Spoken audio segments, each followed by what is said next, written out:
This is John, and at 64 years old, he has worked hard all his life for retirement. So if we look at your total assets, you're worth $1,195,000. And on paper, most people would say that he's made it.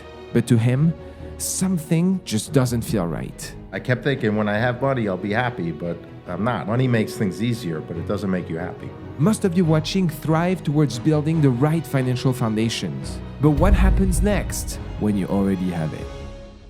My name is Romain, and for the past 10 years, I've been on a quest to tackle America's toughest personal finance situations. Leveraging my Ivy League master degree and personal experience, I've found solutions for what seems impossible. In 1 year, you can completely be in a different spot. Are we ready to take action? Yes. Will this be the one I cannot solve? Let's see what happens. John, let's look at your profile. So you are 64 years old, you're originally from New York, you currently live in San Diego, you are retired, but you also work as a glass-blowing artist, is that right? Yes, I continue to practice my art, and that's one of the things that makes me happy. Excellent. Looking at the way you rated your personal finances, from chilling to Mayday, you rated yourself, John, as I'm okay. This is awesome to hear. Tell me a little bit more about what's going on. I taught in Boston for 32 years, so when I went to Boston, I met my wife, my fiance at that point, and we decided to buy a house. I looked at 50 houses. We ended up buying the worst house. The worst house, you mean? The worst condition. It was Okay. the only one-story house. All the other ones were 2 stories. It was the furthest away from where I worked, and it needed the most work. But I learned from my father that if you invest properly in real estate, you can turn that around and make money. So that $180,000 house turned into $550,000 16 years later. Ooh, okay. You know, 2 kids came along, and then we got divorced. Okay. And it was very emotional. You know, it's we decided to move and build a new house because whenever you move into someone's house, someone else's house, it's never perfect. So we kept trying to make it perfect, and I kept thinking if I had a new house, I could make it perfect. Okay. And I borrowed the money on the first house. I took out a second mortgage, and that was the beginning of the marital problems. And I ended up building the new house, and it started in 1999. I had invested in the stock market, the money that we made from the land. I had bought land also, and then I ended up losing all that money. How much? Well, it was $300,000 from the land I sold, and it turned into $500,000. And I kept thinking, oh, this is easy to make money. My friend's husband was a stockbroker. He kept saying, oh, this is great, this is great. You know, you're making a lot of money. I was on margin, which means you're borrowing. You can borrow up to 50% of the principal. So I had everything on margin. So for one day, I saw that it turned into $1 million. It was $500,000 in reality of our money and $500,000 on borrowed money. And then it was the presidential election with Bush and Gore, and it was tied for months. And the stock market started going down, and my broker kept saying, don't worry, don't worry. And within 6 months, that $500,000 turned into $10,000. So it was very painful. It was, I kept thinking I'm a failure. It was emotional. We still had the house, so it wasn't like I lost everything. But I spent years getting this land approved and selling it, and that was all wasted time and effort. And it's also emotional, whenever you get involved with financial issues. What was your thought behind going margins? Why did you go margins at the time? Well, I kept thinking I'm young. The worst case scenario, it's going to go down a little bit, but it went up $200,000 in the matter of 6 months. So I kept thinking it can't keep going down. But the hanging chad in Florida, and it kept going down. And so anyway, the $10,000, I said, worst case scenario, I'll lose everything. I kept doing that. I kept it on margin, and I turned it into $200,000 3 years later. But I started thinking I'm going to lose it again if I get out. Yeah, so I got out. I sold all the stock, and we bought a piece of land with that money, 6-acre piece of land, a mile away, and I started building a new house. And I took out the second mortgage on the first house, And this is around 2007, 2008, which turned into be another bad time in the stock market. But I had no money in the stock market, so I didn't lose any money in the stock market that year. Second round. But the divorce started happening, and we ended up getting divorced. And the house wasn't worth very much, believe it or not. It was only worth $600,000, even though I had spent probably more than that at that point. So I didn't have the inside finished at all. There was no heat. I lived in the basement for a year. Ooh. How big is the house? It was 10,000 square feet. And you lived in the basement? Well, the basement was the only room that had heat. And the floor, I had radiant heat. And it was 2,400 square foot basement. So it was a big basement. Not bad, not bad. And it was partially above ground. So what was windows, the thought behind buying a $10,000 square feet house? Everyone asked me that question. What was the thought? The thought was at some point in 30 years or 20 years, I'm going to retire and I'm going to sell it for a lot of money. And even though many times I had my doubts whether I made the right decision, in the end, 16 years later, 2 years ago, I sold it for $1.6 million.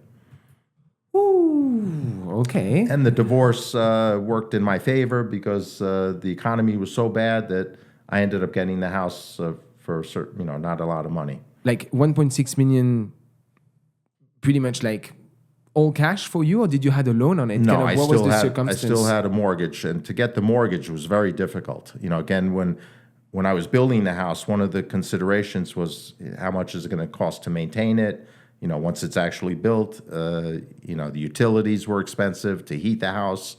So there were a lot of factors that I miscalculated because I'd calculated in my ex-wife's salary, which was half of what we were making. I was making the same amount as she was. So with her out of the picture, I struggled. I had to sell my art. I had to work at night, teaching night classes. So I couldn't get a mortgage. It took me a year to get a mortgage. That was when the subprime mortgage was taking place in 2008. So again, I was very depressed. I didn't have money to work on the house. And one of the factors in not finishing the house faster was the first 4 years, if I sold the house, part of the divorce agreement was that I'd have to give her a percentage of the profit. So I wasn't motivated to finish the house. No. Besides not having any money to finish the house, I knew it was going to cost a lot of money. So each year I'd spend about $10,000 working on the house. I'd finish a bathroom. I managed to do 4.5 bathrooms myself. The last 2 bathrooms I paid someone to do. So in the end, I think it was 5 years ago, I was living in the house alone. During the pandemic. When the pandemic started, again, you don't think, I kept thinking I'm going to keep working, I'm feeling fine, but I got sick. And you don't factor that in, that some surprise can happen. So I got sick and I couldn't work on the house anymore. And I was stuck in the house. You were stuck well, in 10,000 square feet? I'm glad I was there because I was able to walk outside, I was able to do stuff, but I couldn't go to the supermarket. I didn't go anywhere for a year. My 2 kids moved back in with me. So they were kind of taking care of me and living there the first year of the pandemic. And then I started hiring people to come in and work on the house. One of the things that happened along the way is when I moved into the house is I realized that I could borrow money at 0% interest on the credit cards. So that started around 2007, 2008.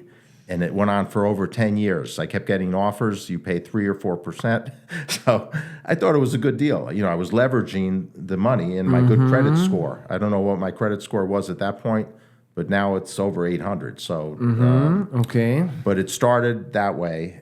And I ended up getting 10 or 12 credit cards. And I kept it at a pretty low balance. I kept it at about 20 or 30,000. Whenever one would be due a year later, I'd turn it into another one at 0% interest. So I was managing to stay afloat and finish the house little by little. How much did you accumulate on credit cards over time? Well, at that point, for years, it was only $20,000 or $30,000. But when I decided to finish the house a couple of years ago, it kept snowballing it turned into $150,000. Ooh, okay. And the house was looking good. It was very nice, and I didn't get to enjoy it much. But it went on the market for close to $1.8 million. Okay. And But so at the time you were stacking on $150,000. yes, and that you couldn't pay because you didn't have it the was cash. still 0% interest for 3 or 4 more months. So I thought that was enough of a window that it wouldn't be an issue. But it never goes right. I underestimated how long it would take to sell. So the house, there's only a certain number of people that can afford that money, that want a big house like that. So it ended up taking over 4 months to get an offer. So who was paying the interest on your credit cards? Well, I started paying 20% interest. So I felt this real sinking feeling. I felt like, what did I do? I shouldn't have finished the house so quickly, or I moved to California without selling the house. And that was a big mistake because California turned out to be much more expensive. I started paying rent. I was paying the credit card bills. So I actually wrote everything down on a spreadsheet, and I was still getting paid from my employer at that point. So I was making $6,500 a month, but my bills were closer to $9,000 a month. So every month that would go by, I'd be losing $2,000 or $3,000 in the hole, paying 20% interest. So I kept thinking, no one's ever going to buy this house. But ultimately, I got an offer. I should have negotiated higher. But you just said, take it. I did take it. And I kept thinking, it's a lot of money. I'm going to end up with $1.2 million. And then I'm still in California, and everything is so expensive. I can't, or it took me a while to realize that I don't know if I can stay in California. I think I'm going to have to move to one of the tax-free states. So that's something I didn't factor in, is the taxes. There's 12 or 13 states that don't tax retirement income. So here, I want to kind of bring this a little bit together as to kind of the fluctuations of your life in a brief summary. 2 kids. You were a professor of arts. You had a partner at the time. You guys invested into real estate. Fluctuations at some point. You were overly leveraged on the stock market. You lose $500,000. Ultimately, you recover a little bit, not completely. You invest then into a new house that takes you 16 years. But at the end, everything kind of came to a couple months because you were stacking on pretty strong credit card at the time, which we'll be speaking about a quick trick here. And ultimately, at 64 years old, you sell the house. You have a capital gain on that house of $1.2 million. And now, that's where we are today. But you don't really feel that happy. No. I kept thinking, when I have money, I'll be happy, but I'm not. I've been traveling. I come back to California. It's been 2 years now. I keep thinking, give it more time. But when you're not happy, you know it. It's not something that's going to change. I don't think. It's kind of frustrating because you keep dreaming money's going to make me happy. Money makes things easier, but it doesn't make you happy. Walk me through some of those emotions, because let's be honest, the vast majority of people probably watching, I don't have $1.2 million on my accounts. How do you feel? Well, I feel like if I get sick, I see what the long-term care costs. Someone's going to have to take care of me. I'm alone. My kids in their 20s, they still need money. I'm giving them money. So I can see this money disappearing. So I don't think I think I'm economical with my money. Okay. I flew here on Spirit Airlines. Excellent. Yeah, that's fair.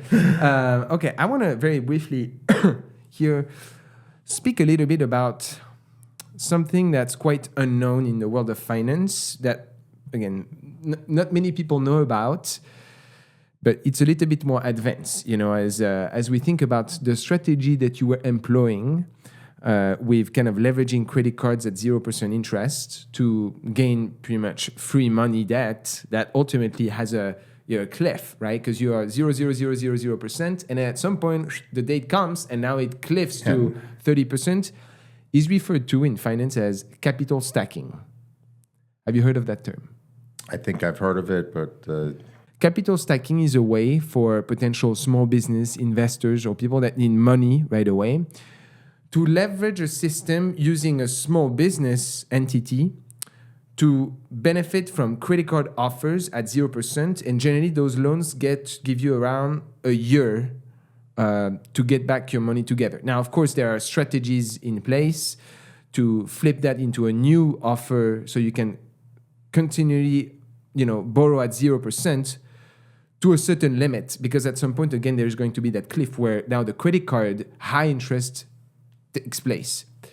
But capital stacking, and I don't want to go too much into detail. If you guys are interested, I invite you to please be mindful of your research because right now it's a pretty big topic, but not too many people know how to master it. Generally, you would want to partner with a person that has experience in capital stacking because they are going to be leveraging your credit score, your own social security with the new company LLC, and kind of there is a timing essence to it. So what I mean by that is be very, very careful with those strategies. Here I'm giving a very high-level introduction because I don't want too many people to maybe get into that form of strategy. But if you are in the seats of, maybe creating a new business or any other venture similar to what you've done more or less, this is what the term that refers to. And I don't know if I would recommend it either. I was in a situation where my main objective was to save the house. I was feeling desperate. Yeah, but at the end of the years. day, what you had that many people that use capital stacking don't is that you knew you had of an asset that had value to pay it. Yes. Sometimes what happens, and I've seen it, is people, they believe that something's going to fluctuate or that's going to, not fluctuate, that it's going to turn positive, it's going to have a positive outcome. And what happened is, give me the money now. Yes, okay, I get that money at 0%. Awesome. I have 1 year ahead before that cliff hits of 30% interest rate on cards. And so they get that money. They don't have, as of today, a point of paying it back. They expect that year will allow them to. They don't, and then they sink. Right. Whereas on your side, you had that gold nugget at the end. You just had to go towards it. And I miscalculated by 3 months. Okay. But think about it, though. How much money would it have costed you to lengthen that process? So, I wouldn't think that you've made it too bad. Your calculation were not as, spot on. But generally, for the most part, not everything goes the way they should. But 3 months at, you've paid what? On 150,000, 20% interest. That means $30,000 per year or so. So you paid about $7,000 to $8,000 of extra interest on that house. Okay. Hey guys, I have an announcement for the channel that might be relevant to many of you. Over the course of the past couple months, I've been receiving a lot of requests from people wanting to interact with me and maybe not wanting to come on the show. And so for a limited amount of time, I'm opening up my schedules for you guys to book consultations with me, speaking one-on-one. We only have limited spots as I don't know how long I'm going to be running this for. And so if this is something that you're interested, check out the link in the description below as you think about enhancing your situation or get strategies to better your finances. And now let's get back to our content. But you gave yourself the freedom of not living anymore alone on 10,000 square feet for ages. No, I felt very lonely in that house. I kept thinking, why am I in this big house alone? I need to be around people. I like, talking. So in that regard, I'm glad I moved when I did. That summer, I got to familiarize myself with California, and I enjoyed it. But then the bills started coming. Yeah. That brings me naturally to the next segment in our discussion, which looks at your income and your assets. Okay, so let's look at your current income at 64 years old. You're still showing up with a pretty strong income, John. On paper, it looks like a lot of money. How much are you making? I'm making around $100,000 a year. How are you making that money? Well, I was in the union, so I have a pension. Okay. Most people, I think 80% of the people nowadays don't have pensions. So I was fortunate.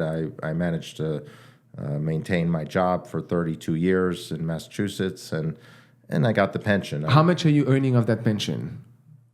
Well, it was 80% of my final pay is how they calculated that money. Wow. So I'm getting very little Social Security. My Social Security is only $300 a month.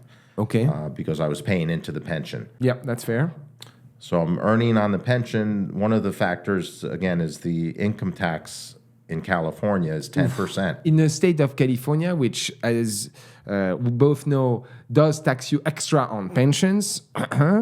And on top of that, you're now in a very high... Well, I saw it on the news. The average income in California is around $100,000. Yeah, but it's not livable. But to buy a house, you need to have an income of $200,000. So again, even with my money, I looked at 5 houses, and they were all around $1 million. And I was thinking, if I buy this 1,200 square foot house for $1 million, I'm going to be even more unhappy because I won't have any money. I mean, I'm spot on with you. I had a proposition to move for a job in California for $231,000. Okay, and we looked at apartments. Forget about a house. To rent apartments in California for me and my partner. We were literally brought to apartments that had metal bars on the windows. And I was like, what the hell? Right. I'm earning a decent income, but I'm living, I mean, I don't want to say the dump, but come on. I was like, okay, dude, like, come on. No, I looked at places like that also. And I was thinking the same thing. No. All right, so let's wrap that up and let's continue our discussion. That brings you to about $5,800 or so per month. Is that fair? Net? After taxes, yes. Okay. Do you have any other source of income? My artwork. Oh, okay. Walk me through a little bit about what you do. Well, I create forms, sometimes functional, sometimes sculptural, out of ceramic, clay, and also glass. Okay. So to do that, I have to rent a studio. So I'm renting an art studio. How much does that cost you? That's $200 a month. But that doesn't include the material, the ovens. The ovens, when I want to do the glass blowing, is $60 an hour.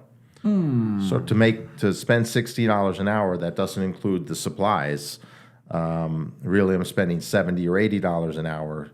So when I start making my art in the glass studio, I have to factor in that I have to sell it, and usually the gallery takes 50%. So I need to make something that's going to give me $200 an hour. So are you able to do it? Yeah, I know what sells, so I make things to sell. Nice. My ceramic pieces don't sell, so when I'm doing my ceramics, I can also do that at home. In my apartment, I can do that. It's for me. I get pleasure out of doing it. So I have lots of ceramics that doesn't sell that I create just for my own sake. And then the glass blowing, when I'm paying that kind of money, I factor in that I got to make $200 an hour. How much should I account for in that today? Are you able to make money of this or no? Or you're mostly breaking even? Well, that's the production line of stuff I do. The more artistic line, I'm selling in Palm Desert, and they sold almost $10,000 worth of my art last year. So I got $5,000. Wow. Okay, that's excellent. All right, we'll be accounting for that. So about $105,000 per year. When we compare that in the age bracket between 55 and 64. The median in the United States, 50% make more, 50% make less, is about $59,000.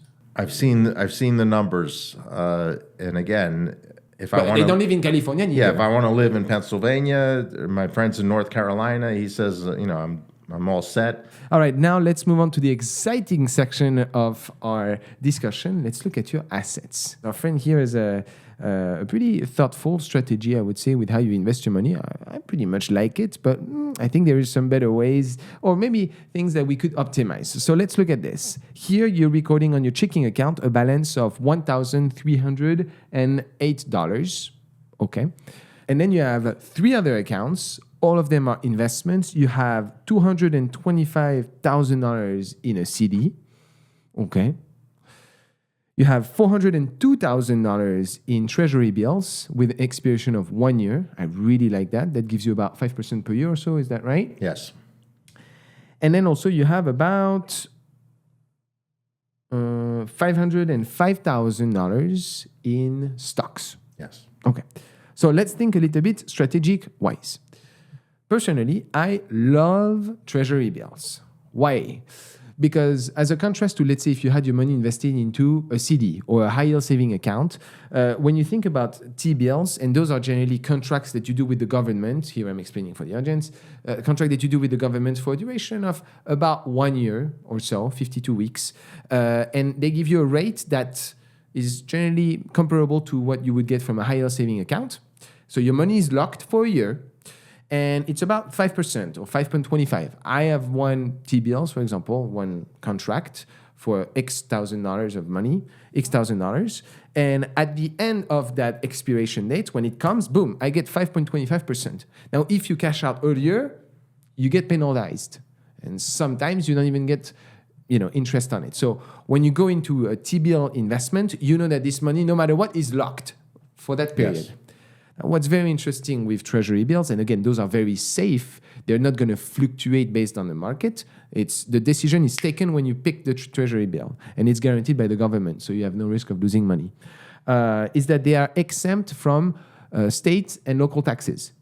On the other hand, if you were to invest into a higher saving account, which sometimes give you a little bit of a greater rate, well, at the end of the day, you're going to have to pick capital gain, which depends on your tax bracket. That depends between 15 to 25%. What is your capital gain right now? It's 25%, and I ended up paying $25,000 in taxes this year. Yeah. So T-bills, you would still get have to pay on that, but you're paying a much lower rate on T-bills than on higher saving account. Yes.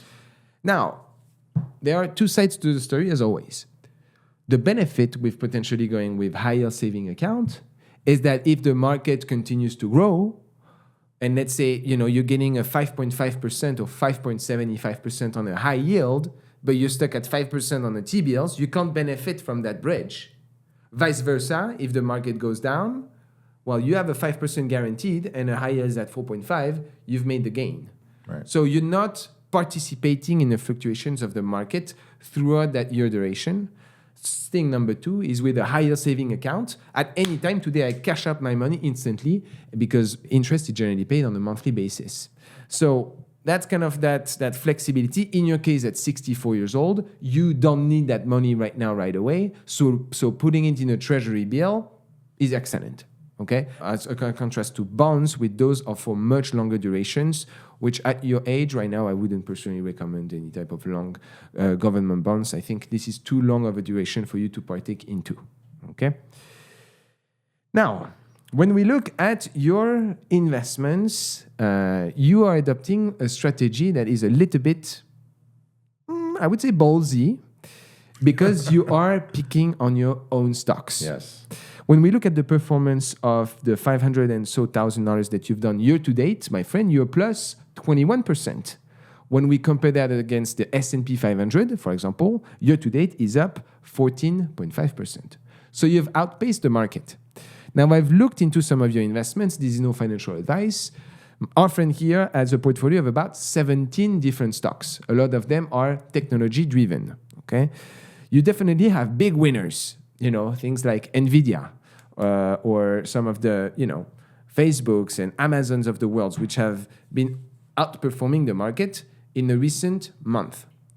But I want to know a little bit about kind of what is your strategy with targeting individual stock rather than betting on the overall market. Because on paper, this to me seems a little bit more risky, especially at your age. Walk me through kind of what is your decision-making process on those? I have a lot of time to study it. So usually every day for a couple hours, I'm watching CNBC and listening to the different analysts talk about the variety of stocks, small cap, medium cap, international stocks. And I don't really understand the international market. So I've lost money. I've learned my lessons, hopefully. I've lost a lot of money, but I've also made money. And it seems like the large cap tech stocks, I think technology is just starting a new phase with artificial intelligence, AI. And I think that, my investments into these large companies where they have billions and billions of dollars to buy back their own stock is never going to lose more than 10, 15%. So again, I'm thinking of risk reward.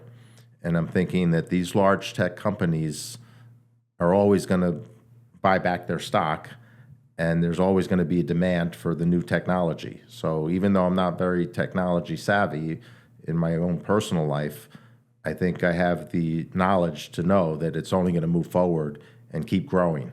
So there's lots of smaller companies that I could invest in, but I feel that would be more risky. So again, I have 50% of my portfolio in the guaranteed 5% bonds. CDs, et cetera. And then the other 50% is in the stocks. So I'm thinking worst case scenario, if there's a recession, it goes down 20%, 25%, I'm only going to lose $100,000. But I think the reward is that these companies keep growing, the technology keeps advancing, and the reward is hundreds of thousands of dollars. So I'm risking a little bit. Yes, it is not normal for my age. I'm not into the idea of having someone else tell me where I should put my money. I think I've learned over 30 years something, and I don't like the idea of paying commissions and investing in index funds. I know it's 12% up. The average over the long term, I think, is 7 to 10%. So that's a lot of money, 7 to 10%. You got to pay capital gains on it when you sell it. But I've tried to manage. I've never had this much money, so I'm very cautious in my mind that having half of it. I didn't have half of it in stocks the first year, 2 years ago. And I kept regretting it. I kept thinking, there's going to be a recession. Except if you were in 2022 or 2023 when it dipped. It went down 20%. But you've entered at a pretty sweet spot. So it took me a year. It took me a year to figure out that I wanted to increase my allocation to 50% or close to 50%. So it's been incremental. I waited for the CDs and the bonds to mature, so I didn't get penalized. I didn't take out any money ahead of time. Nice. And against the advice of my stockbroker, he kept saying, don't invest it. He kept saying, keep investing it in bonds. I went more into the tech stocks. Okay, so I think you're raising a little bit the level of our discussion, and I like that. I'm going to speak a little bit of my opinion.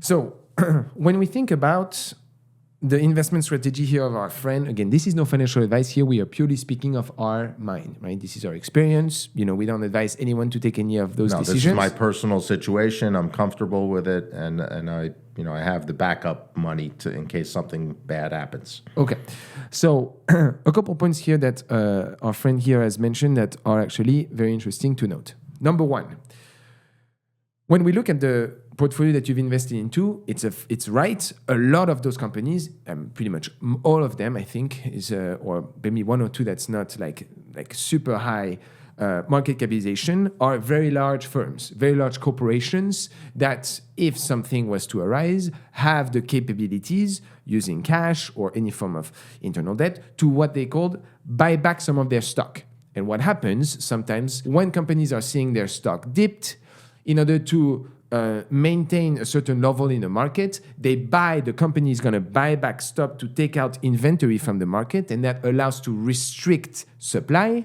When supply dips, price increases, and that stabilizes the market. This is why sometimes for very massive corporations, you see even if a news arises, there is fluctuation. There is not as deep as drastic of fluctuations because the companies on a daily basis are buying back their stock or selling. Yes. It's a kind of a game that they play to maintain a certain price levels. So by the fact that you're buying on those big companies that have the financial capabilities and kind of the backbone, the wherewithal.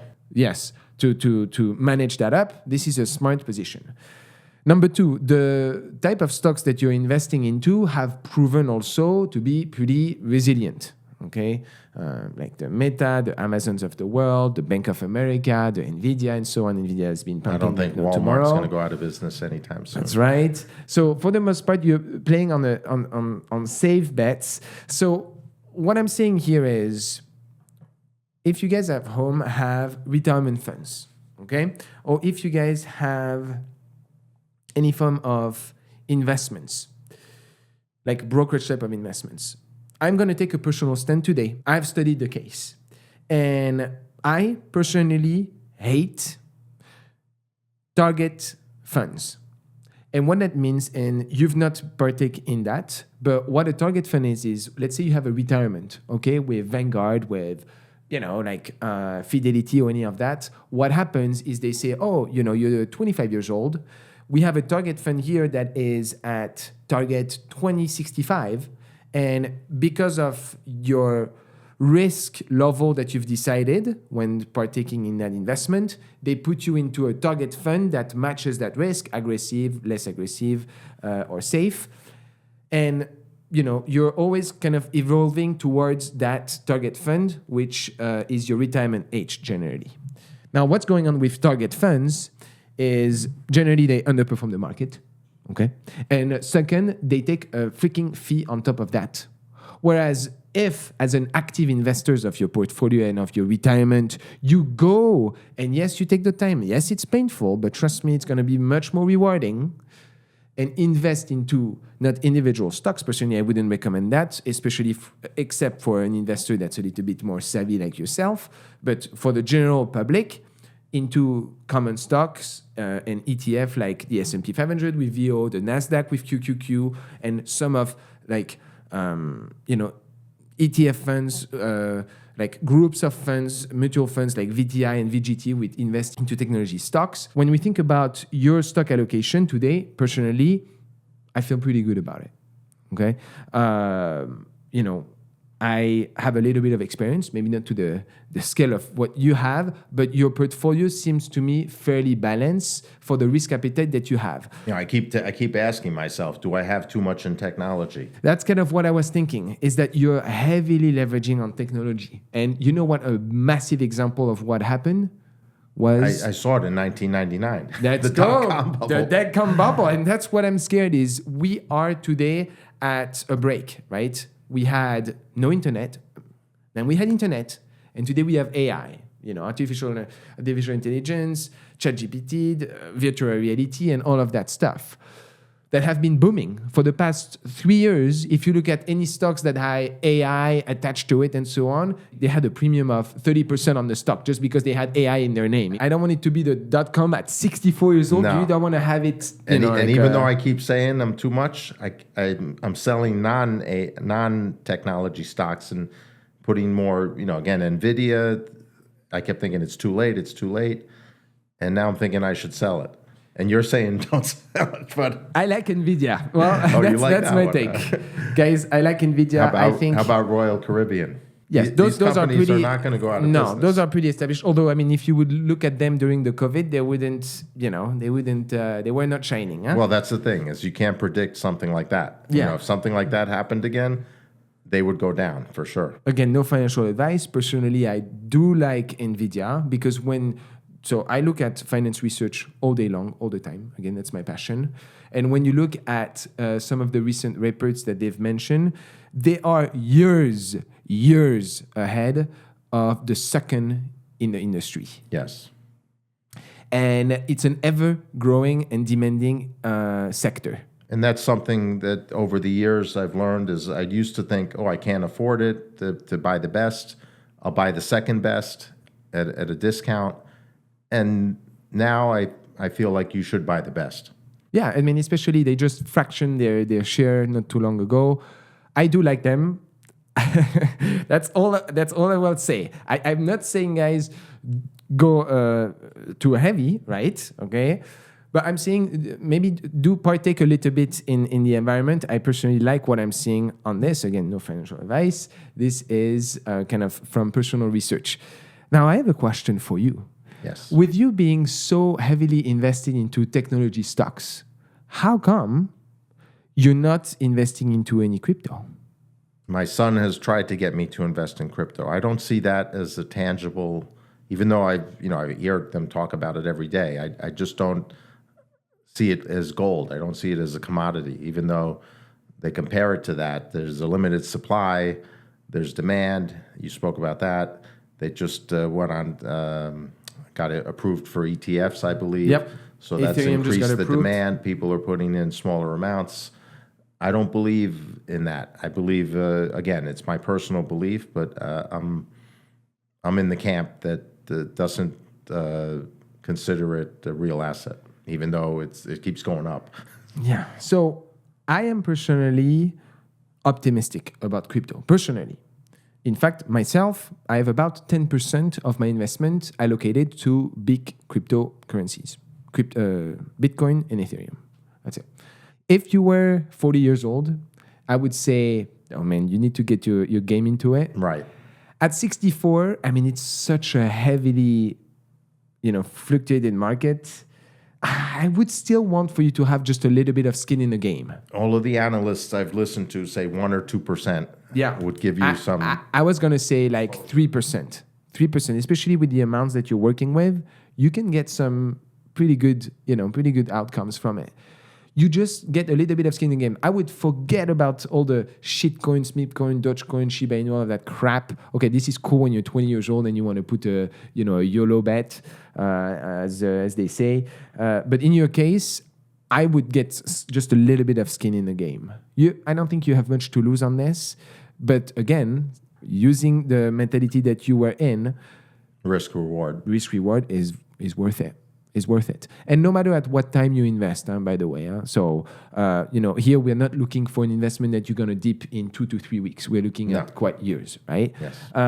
And so I would always get a little bit of skin in the game on those. And I think playing on the big players in the space would be advantageous for you. What I'm very surprised is you no longer own any form of real estate assets. And I'm tempted to buy some land. I'm tempted to put up another prefabricated house, 1,000 square feet. But I realize that's going to take years and more stress. Exactly. And Do you need that? No, I don't. You don't need that.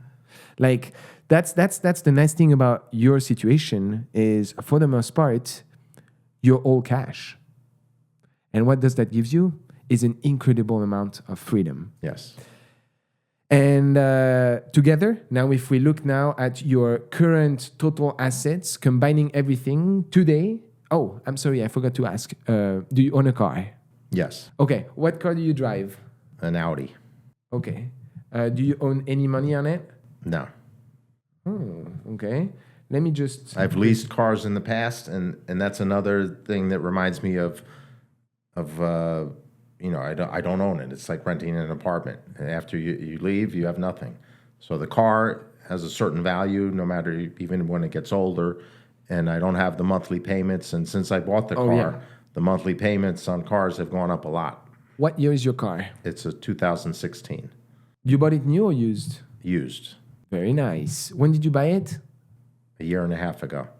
That's a sweet spot. It's a It has really good spot. 110,000 miles. 13,758. I was close. All right. Do you have any other assets? Well, I have my art collection from a lot of the Venetian maestros I worked with, and I think that's worth 50,000. But is it yours? You've done it yourself? It's mine. I bought it. Oh. I bought it from them. So I've had that, and I have it for sale. So it's actually online for sale. And then I have... How long have you been trying to sell it for? Last December. 2020? 6 months, yeah. Any hits? Well, the gallery's trying to sell it. So if they sell it, they get half the money. Okay. And they are selling it for 50 or they're selling it for 100? It adds up to probably 70 or 80,000. Okay. So for you, I would get 30 or 40,000. Yeah, let's put $35,000. Okay. And then I have my collection, my artwork, my inventory. I showed you a sample of the bottles I have, and that's probably worth at least 10 or 15,000. Okay. Any money that you're expecting to receive from like a parent or anything in the future? Well, I don't want to think about it, but at some point I will probably inherit some money. Do you know of an estimate of what that? I'm guessing in a couple of 100,000 at least. So, but I don't want to think about that. Of course. But it's, mathematically we have to look at your financial situation. Yeah, I'm thinking any money from that, if I live long enough, I'll need that money to pay someone to take care of me. So if we look at your total assets, assuming that you're selling everything today, John, at 64 years old, you're worth $1,195,000. And I don't think that's enough. I think I need to keep working. Now that we know a little bit more about your situation, we're going to briefly look here together at your expenses and your debt living in California. So I'm going to start right away understanding how much do you pay for rent right now? Roughly $2,400. Your housing expense against your income, it's at 39%. Okay? We like it to be 28%. Now, I'm calculating this income based on how much you are receiving, not from how much you're gaining from your investments. Okay? Well, 39% sounds a lot better than 60%, which is what I was paying when I owned the house. So I wasn't going out much. I was paying 60% of my income to the housing, to shelter. Yeah, on 10,000 square feet. Yes. How many bedrooms and bathrooms? There was 4 bedrooms, 6.5 bathrooms. Nice, you had the choice, huh? Well, that was the thing, is my plumber kept convincing me, you're not going to want to walk across the house to go to the bathroom. So every room had its own bathroom. When we look at some of the rest of your expenses, how much do you spend on your insurance for your car? The insurance is high. I called up to complain, and they said, what's your mileage? And I told them, and they said, we're undercharging you. So they raised my insurance. So now I'm very cautious about calling anyone to complain. And since I complained, I've been watching it on the news. The insurance rates have gone up more than anything in the last year or two. So it wasn't just me. It's gone up like 23%, I think, in the last 2 years. Yeah. But I try not to call my insurance company anymore. I think it's $200 a month. $200 a month? Yes. So how do you pay for your housing expense? I just wire the money to the landlord. Okay, excellent. So when wiring a landlord, usually there is no fee or very little. But sometimes, here, guys, I'm going to introduce you to a very interesting product that I use myself, which is called Bilt. And Bilt is a credit card that allows you to pay for your rent using a credit card without having to pay for the fees. So sometimes, when you pay for your rent using a credit card, they tell you, it's 3% and so on. Well, Bilt wipes all of this out, and on top of that, they give you cash back. So you're earning cash back on paying for your regular rent every month. It's called Bilt? B-I-L-T. Bilt. And I do really like them. Again, this product is not for everyone, but if you find yourself in a good financial situation and you know that you can pay your rent every month with a decent credit score, this is free money. It's a win-win. I have a link in the description, so I invite you guys to check this out. Sounds great. So that brings your transportation expense against your income at 7%. Okay? That's pretty good. We like it to be below 15. So you're heavy on rent, but you're compensating with your transportation expenses. As I look into some of the rest of the expenses, for the most part, what's nice to see is that you're pretty frugal with your money. You're very thoughtful. In fact, a lot of your expenses is allocating towards traveling, which is what we like to see. At your age, you should be able to enjoy the money that you've accumulated. But I don't see particularly any excess. Do you confirm of that, or is there anything that you spend your money on that potentially you should not? I try not to. Again, I keep thinking of a rainy day, worst case scenario. But when I do go travel, I do go out and enjoy myself a few times, and it adds up. You're staying in a hotel, you're eating at restaurants, you're going out to drink. It's not inexpensive, that's for sure. Okay, but overall, here we have a kind of a retiree that is managing your expenses pretty well on a monthly basis. You're not stacking on credit card debt. In fact, if I look at your credit card balance, you're only showing with a balance of $800, which is nice to see. You're going to pay it back in full every month. What is your credit score right now? 835. Woo! Exceptional. Awesome. As we think about some of the rest of your debt, congratulations. Again, at 64 years old, you have just $800 of credit cards, but you have nothing else. No student loans, no mortgage, nothing. No, I was fortunate. When I went to school 40 years ago, it was I went to a private school, the Rhode Island School of Design, and it was $2,000 the first year, $3,000 the second year, $4,000 the third year. Now it's $65,000. And I would work in the cafeteria to pay for my meals. So I was always taught to, try and... Have you accumulated any form of debt other than the house a little bit throughout your life, or you've been always very mindful? Have you ever had credit card debt and so on? No, I've never had that much debt other than 2 years ago. I've always had some balance. Obviously you use your credit card, you got a balance, but you would pay it in full every month. Yeah, and the interest rates I don't think have ever been 20%. Now it seems to be the highest from what I can remember ever. Yeah, it's terrible. Okay, very good. So a pretty thoughtful approach of money throughout your life, and that results in today absolutely almost nothing in debt. Congratulations. Let's move on to our next segment, which looks at the money case. We're going to have something that I think you will very much enjoy. So, today, since you are a money person and you're always worried about money dinner way, is that right? Yes, thinking about it all. I'm going to be showing you physically how much this year you're going to be making from your investments. Interesting, isn't it? Yes. So, given that you are making a lot of your money from the stock market, as well as more safe propositions like CDs and, treasury bills, you're going to make more than $50,000. Wow. Of course, more than that. In fact, this year, on your investments, you're going to be making $109,000. Well, that makes me feel better when I see it. Right? It's more real. It's more tangible. $109,000. That sounds like a lot, yes. On top of the $100,000 that you're making from your salary. Now, this is not all cash. What I mean by that is you're gonna be taxed like no tomorrow, right? In fact, as we think about kind of taxes, a lot of this is going to be taxed on capital gains. So you're already losing about 30 grand. Yep. By Felicia. But that is because you're being, of course, positive on your investments. If you were in negative, it's sometimes good to pay taxes on capital gains rather than capital losses. Huh? We are happy that your investments are fluctuating the right way. Well, again, the money that is taxed on the security or on the bonds is considered income. Yeah. So on the CD.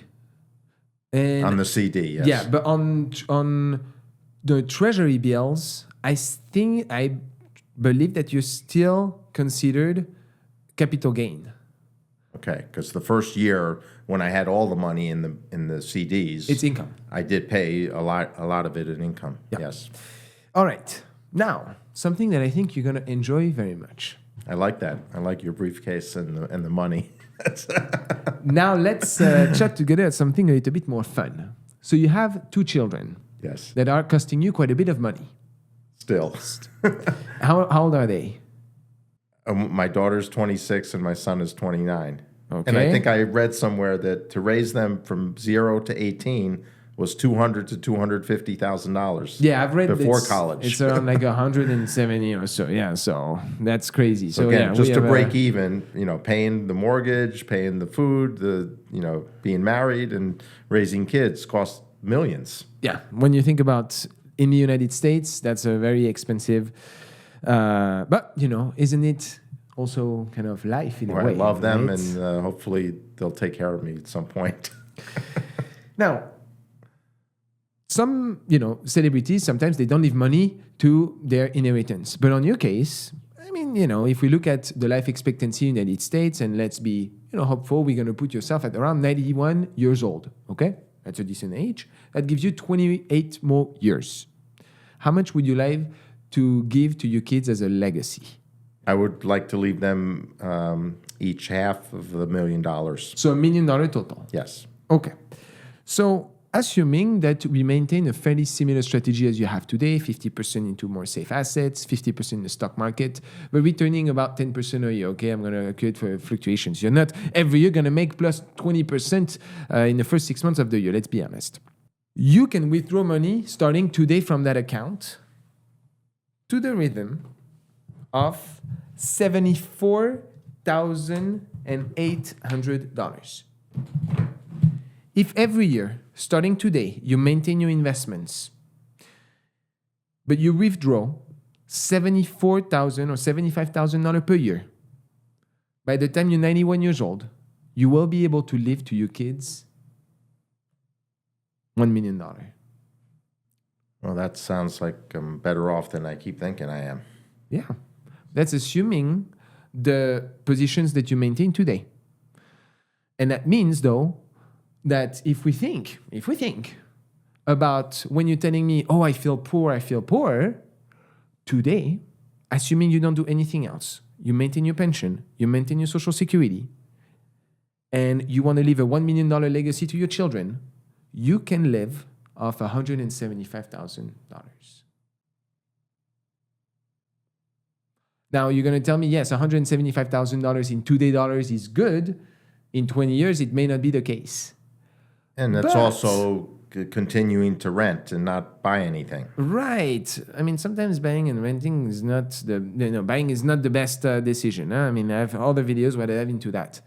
But what I'm saying is, today I want, in a way, to reassure you that no matter if something arises, every year you have $175,000 that drops down. Yes. See what I mean? Yes. It's not a bad spot. It's not crazy, but hey, I can give you 90% of the people that are waiting in the line to have that. So, you find yourself in a pretty decent spot.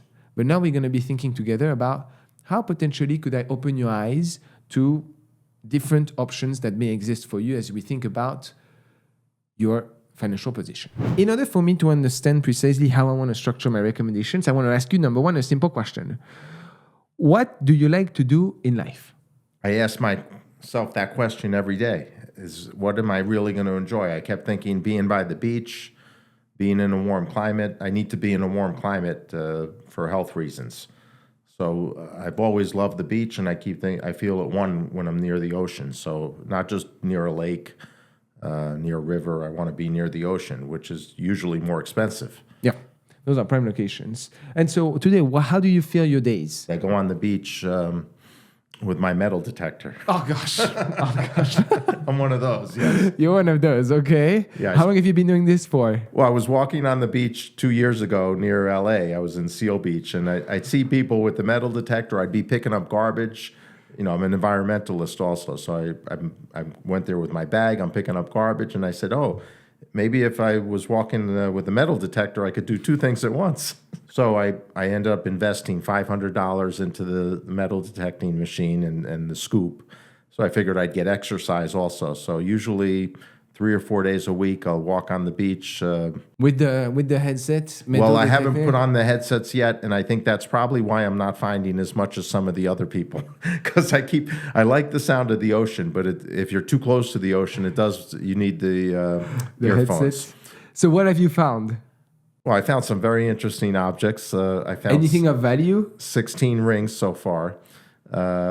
A nice pair of Ray-Ban sunglasses is probably the most valuable thing. How much would you say if you had to average per hour the salary or the income that you 22 cents an hour. You've made it? Well, the guy... So 22 cents an hour doing metal detecting. I'm doing something wrong. There's definitely technique involved. And the person who I interviewed, the first person I met, who we actually became friends. I meet a lot of people doing this. Usually people say, what did you find? What's the best thing you ever found? I found a nice pair of brass knuckles, so I can defend myself now. But he said he found $500 in change the first year. So I kept thinking, oh, it'll pay for itself in the first year. I think I'm up to 10 months now. I've been doing it, and I'm up to $50. In total value? Yes, in coinage. But I've met people that have shown me things they found, like pictures of diamond rings, and they open up their satchel, and they got all kinds of good stuff. So I keep thinking I'm going to find a diamond ring someday. So the person recently, 2 weeks ago, says, I said, I haven't seen you in a while. He says, oh, yeah, I found a 2-carat diamond ring that I sold for $10,000. I said, what? He's like, oh, yeah, I was in La Jolla. In La Jolla, I've only found rusty nails and 52 cents. So I hadn't been there in 6 months or 8 months. So I managed to get there. And I said, oh, let me get out my metal detector and see if I find anything. Within 2 minutes, I found a nice silver ring with an amethyst stone. I don't know what it's worth, but it's worth something. Okay. All right. So I can't really make a finance recommendation of 22 cents income metal detecting services. Definitely don't quit your day job. If I put myself in the shoes of a retiree that has money, there are 2 things that I would do. Number one, I would definitely not live in California no matter what. Literally the worst position that you could put yourself into, except if you have tens of millions in front of you. Number 2, I would look into what currently seems attractive to retiree. When I look at the top cities right now in the United States to retire, to my surprise, the top 5 are in Pennsylvania. Surprisingly. Now when we look at states, there are really 3 states, Florida, Colorado, and Virginia. Now you mentioned potentially... Virginia is surprising. So that it's kind of the idea that, what people often do is they practice what is called snowbirding, which I'm surprised that you haven't even really considered of. Because, for example, if you were to enjoy here Las Vegas for about 6 months to 8 months, and then during the summer you dip, and maybe you live a little bit in California, or maybe you travel, then you're experiencing a much lower cost of living with all of the services that exist towards you. So definitely relocation for you is a key. I wouldn't recommend that, except if you want your net worth progressively to decrease on top of all the taxes that you're stacking up and so on. The second thing that I'm a little bit surprised, maybe that you're not willing to go to that extent, is expatriation. There are countless amounts of retirees with the amount of money that you have. You can live the life of a king in locations that are very friendly towards Americans, such as Thailand, for example. I've lived there myself. The healthcare system is one of the top in the world. It's a very cultural-driven and service-driven society. And on top of that, the cost of living is about more than half of what it is here in the United States. So when you think about, of course, the seasons and weather over there, there is only 3 months that are shit. The rest is amazing. It's a weather similar to California. So personally, if I was in your shoes, I would stop screwing myself in a 600 square foot apartment in one of the most expensive places on earth, and I would start thinking about how can I play a game that works with my current health and my motivation to move and be active and open my mind. Not wanting to maybe relocate to a hell of a place that maybe is going to be cheap, but at the end of the day, you've worked for 37 years to afford the life that today millions are dreaming of. But in a way, it seems to me that you're not willing to accept the fact that it's time for you now to enjoy it. Because we've together concluded that you can pull easily $175,000 per year. And while this money seems tremendous for a single person, yes, you have to manage your kids a little bit, but they're not 15 years old anymore. You're single, you're free. Your health is fairly decent. Personally, I do not see for you right now that need to tell yourself, I need to work, I need to make money, and so on. I think that you should really play with your hobbies and you should play with enjoying your money. When it comes to your investments, personally, right now, I believe that you're almost peak of optimization, personally, because you have a fair share of risk-free assets that are giving you really good rates, aka in very few locations in the world right now can you have 5% guaranteed per year. That is crazy. In France right now, you get 2 to 3%. So you get 5.25% on rates that are much lower than other countries in the world. So when it comes to safe investments, you're good. When it comes to your stock investments, I think you're too heavily over-leveraged in technology. Personally, I don't feel that comfortable given your age. I would relocate to something maybe more safer position. If I were you, I would put about 40% of my allocations into the global market like S&P and NASDAQ. 50% into the technology stocks that you have right now, and between 5 and 10% into crypto. So you have skin in the game on big polls, but you always have a kind of a structure. Right. And when it comes to some of the rest of benefits that you can get, you're maximizing on your pension. Social security is good. I would make sure that you're covering yourself as much as you can when it comes to insurance. Now, something that you might want to look into is life insurance. I'm surprised that you don't have some form of life insurance at your age, to be honest with you. Yes, those can be expensive, but those can have very tremendous benefits for your legacy. I had life insurance when I was employed. A year and a half ago, I canceled it. Why? Because I figured I'd sell the house, and that was the life insurance, that money. Okay. And the other thing is I do not see a will or some form of trust. Right. I think this is a massive mistake because the way the succession happens in the United States is heavily taxed, much less than in France, but still heavily taxed. And by putting those principles in place, personally, if I was in your shoes at your age, I would do, I guess you can still do one, a revocable living trust. Okay, this is going to cost you, depending on the state that you do in it. Personally, I wouldn't do it in the state of California. It's going to cost you about $5,000. Rather than if you do it, for example, I have a revocable living trust at 30 years old that cost me $1,500. So depending on where you do it.